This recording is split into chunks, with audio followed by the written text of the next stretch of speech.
Welcome in, everybody. Brandon Vickery here for another edition of Valpo Women's Basketball Weekly. Glad to be joined by the head coach, Mary Evans, as we look back at another week of exciting action and two very close games. And we hit kind of the midway point in conference play. So just as a checkpoint right now, Coach, maybe what are some things you're happy with and what are some of the things through the first half of conference that you want to improve in round two?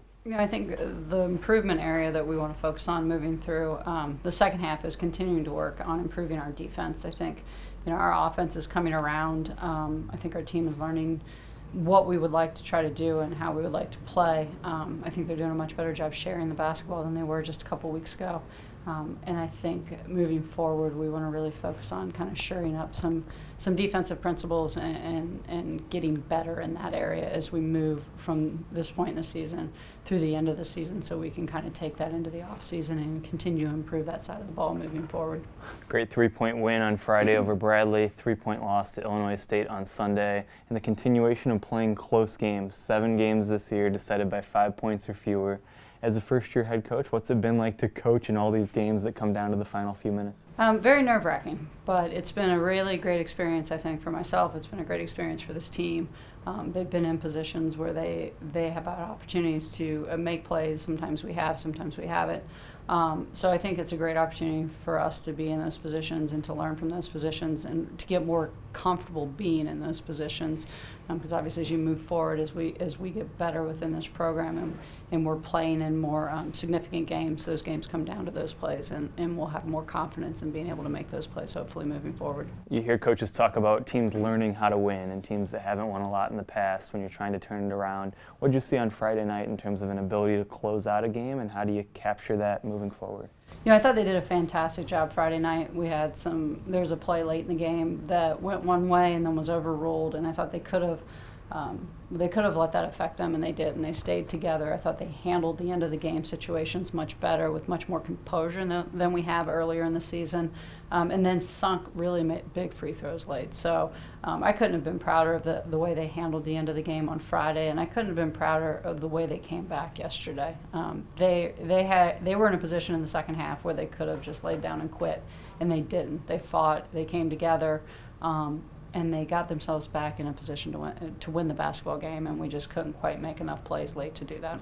Down by as many as 17 in the second half, cut it all the way to 1. A big part of that was the play of Allison Schofield. There's a player that made 1 3-pointer all season a year ago, made 6 in the game on Sunday. Just what has her story been like for you this year, and what's it been like in your conversations with her as she goes from a player that didn't play much a year ago to one that's playing a key role right now? I think she was given opportunity, and I thought when we started working with the kids in April, her skill set really fits the offense. She's a very smart player. She picked up the screening action quickly. She's got a very good shot, and then she plays well off of that shot with her shot fake. And she, I thought, continued to show that she's a better defender than people give her credit for. She moves her feet better than people probably think she can. And so I thought she was doing a great job, obviously playing a significant role in starting at the beginning of the season, and then went down with that fluke injury at the Morehead State tournament, and has been kind of trying to find her way back into where she was prior to the injury. And she's shown great patience, and she's shown great selflessness to kind of accept a new role coming off the bench. And I think it kind of all came together for her last night. And they gave her open shots, and Allison can make open shots. And then she started playing off of her shot fake, got to the rim a little bit, and made some really big defensive plays for us too. So really happy for her, really happy that she stayed the course and stayed patient. And I'm looking forward to watching her continue to play this season and continue to grow.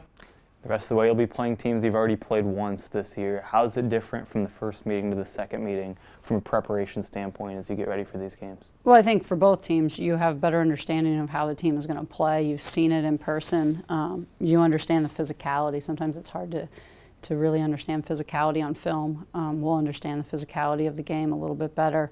We'll know how they tried to attack us, and obviously can make adjustments just like they'll be able to make adjustments. So it becomes a little bit more strategic, and I'm looking forward to going back and watching our games and breaking them down and being able to come up with maybe a little bit more specific game plans now that you've seen it and seen how teams are trying to attack how we play, especially with how we switch off on defense.